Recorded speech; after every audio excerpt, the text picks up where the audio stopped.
Hey everyone, Chloe here, and welcome back to my channel. And if you are new here, ladies and lurkers, welcome. So, I wanted to share some insight and my thoughts on the very controversial topic of submission, especially since this topic was most recently brought up on the talk show The Real by Jenny Mai. And I will touch upon Jenny Mai's relationship humble bragging much later on in this video. So, getting right into it, submission or submitting is not a word that you will ever hear me use very often, not because I am wholesale against using it, but because I personally believe that the word itself is pretty narrow and rigid and a little Flintstone outdated. And in my opinion, there are way better adjectives and metaphors that can be used to describe the energies of deference and trust and surrender and the yielding of the feminine to the masculine divine. And I think that there are healthier ways to describe the consistent dance and the power dynamic between the masculine and the feminine principle. Because for the most part, the word submission or the act of submitting, and some of you may be triggered to hear this, has been a highly misinterpreted and a highly abused word that is often cherry picked out of the good book or taken out of context by religious zealots and religious fanatics and religious weirdos who preach punishment and dogma towards women, and who will often use the word to treat women as doormats and as second class citizens or as voiceless background furniture. And the word submission or the act of submitting, if we're going to be honest here, has been weaponized most often by low value dusties and by low value men who seek to use the word to support their misogyny and their very toxic and vibrationally low opinions of women, and to support their fantasies of women as obedient servants. And the term submission is often hatefully used to damage a woman's equity, which is her femininity, and to inflict emotional violence upon women to put them in their place. And the word submission has also been violently used as an undercutting way to devalue and disrespect and to deflate a woman's worth, and has also been used to undermine the priceless value of what women bring to relationships and marriage and family and the relationship table. But to keep it simple, the traditional word submission, if it must be used in a nutshell, means two words: trust and surrender. And a woman can only feel comfortable and should only feel comfortable deferring to her man or trusting her man's leadership or submitting in her romantic relationship only if he has demonstrated the high character values of integrity and respect, which is his ability to lead and his ability to align his talk with his actions, not these hot air harassment balloons that are here on YouTube trying to sheriff and police the thoughts and opinions of women who desire the natural order of protection and provision. Now, unfortunately, many black women are not with men that they can respect, and many black women are not with men that they can trust or surrender to, white or black, which is the reason why so many black women have been conditioned to be successful in their masculine. But integrity and respect, ladies and lurkers, are the foundations of trust, and trust should always be earned. So the men who whine and bellyache from the mountaintops about submission are usually low value men who are very insecure and are men who feel inadequate about their inability to get anyone to respect them. And these low value men will often speak from a very powerless place where they will often use the word submission as a surrogate and a substitute for ego stroking to push the narrative that women are to be dominated and controlled. And what weak men will often do is use the word submission to feed and fuel their empty voids, their loneliness, and their poisonous egos. And what weak, insecure, and unaccomplished men are generally hungry for is power and worship and feeling godlike without having to earn it. And because they already have a very low opinion of women, using the word submission as a form of dogma is often a backhanded way of reducing the status or the stature of a woman to that of a family pet that should be kept on a leash. The word submission also reeks and drips of misogyny and good old fashioned chauvinism. So, ladies, if a man is full out providing for you, that doesn't give him the right to suggest that you lick his boots or that you kiss his ring.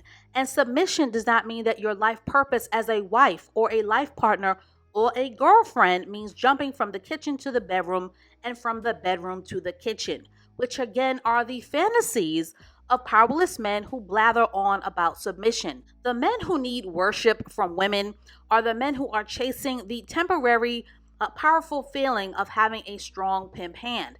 But men with power will hardly ever need to use the word submission when it comes to women because power is felt, not crowbarred, contrived, or forced or disrespectfully used to wholesale dismiss a woman's worth.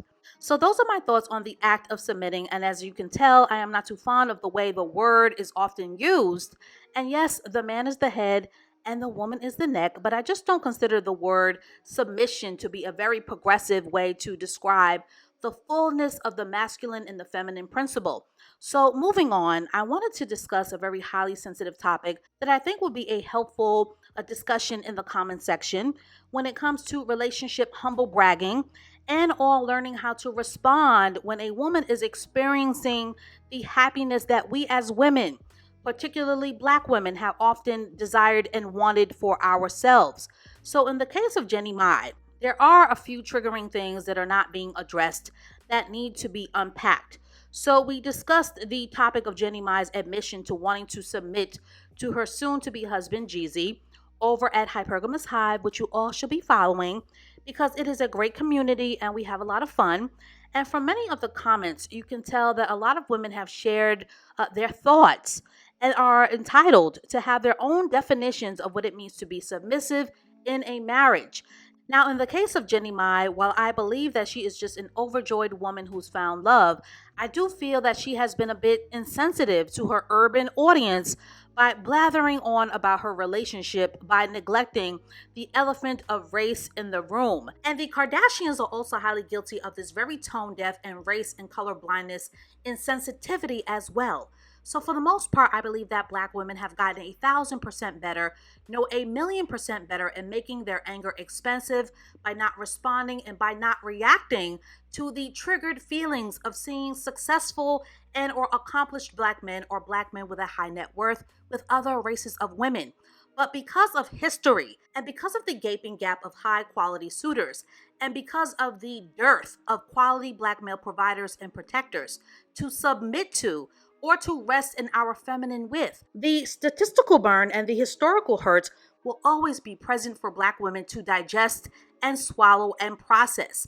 Now, as a solution for empowering Black women, which is why you need to subscribe to this channel, I am a huge advocate of Black women putting their feminine first and dating high value and dating and marrying and being provided for wherever they are appreciated. Because too many Black women will continue to sit angrily or resentfully on the sidelines, being pissed at Black men who date, procreate, and marry out. And they waste so much time wishing that things were different or resisting what is. So being feminine and hypergamous has always been the winning solution in my opinion, that will put Black women and their femininity in the winning column.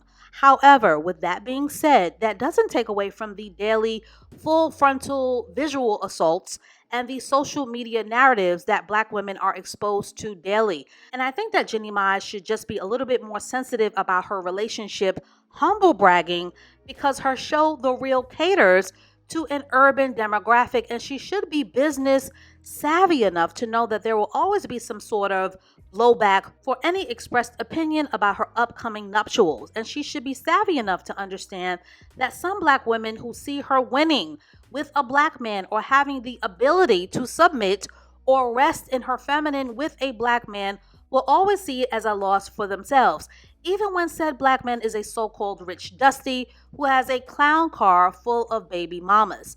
And her comments about being submissive are a tad bit inflammatory coming from her due to being an Asian woman, as Asian women are typically stereotyped with being naturally submissive, which is viewed as a positive by men. So her message about submitting to her future husband does lack a high degree of self-awareness because of the audience that she is speaking to. So it just makes her come off as a bit tone deaf and a bit insensitive to her Black female audience. So that is all that I have to say on this for now. Being submissive in a relationship means being in your feminine and trusting the leadership and the proven decision making of a high value man who has proven his integrity, not for the dusty bums and their crybaby rants of submission as a form of relationship slavery. So, ladies and lurkers, to get this conversation started, is Jenny Mai and her humble bragging considered insensitive or mildly offensive to the black female audience?